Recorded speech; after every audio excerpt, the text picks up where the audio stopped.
Recapping the 2020 Breeders' Cup, and this time let's take a look at the Breeders' Cup Classic won by Authentic, the 2020 Kentucky Derby winner.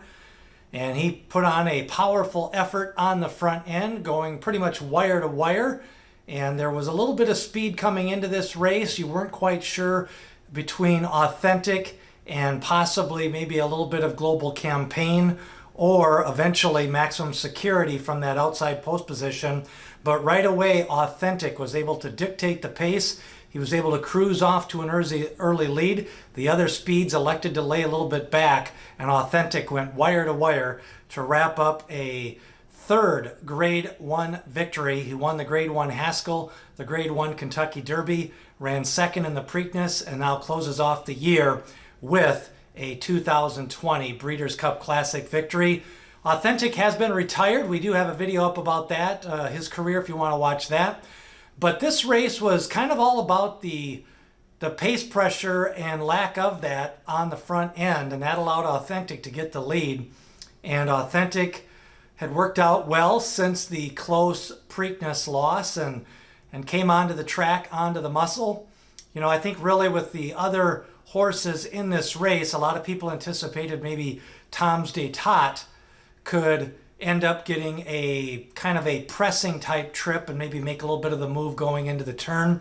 A lot of people liked Improbable from a little bit off the pace, thinking that if there was a little bit of pace pressure, Improbable might take advantage of it at 1.25 miles. And then you had a couple of wild cards, Tacitus, Global Campaign, and, you know, even for an outside long shot, you still had to consider some of the other horses. But the betting went pretty much on track with Tom's Day Ta and Improbable vying for favoritism, and Authentic kind of drifted a little bit from his morning line.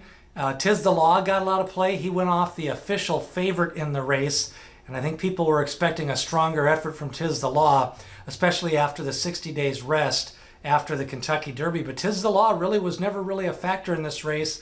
He was inside, and maybe that post position did it, but I think the jockey elected to not engage the leaders. The horse seemed a little bit rank, and he had been ranked the last couple of workouts. You kind of thought he was going to show a little bit more speed possibly coming into this race, although his best races have been kind of attack at that 1/2 mile pole for Tiz the Law.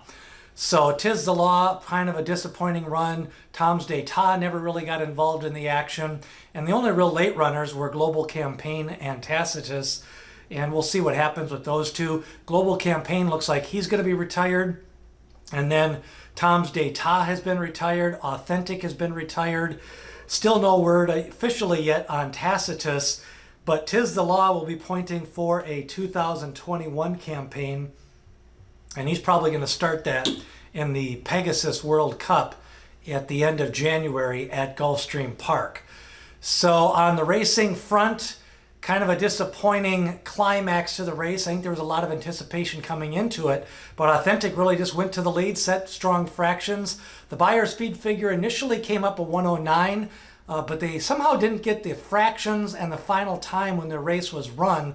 So they reclocked it several times, came up with a final official time, and then revised that Beyer speed figure to a 111, which ended up being a pretty strong Beyer speed figure on a fast surface. It really seemed to be to the advantage of a horse like Authentic, who likes to hear his feet rattle a little bit on the surface.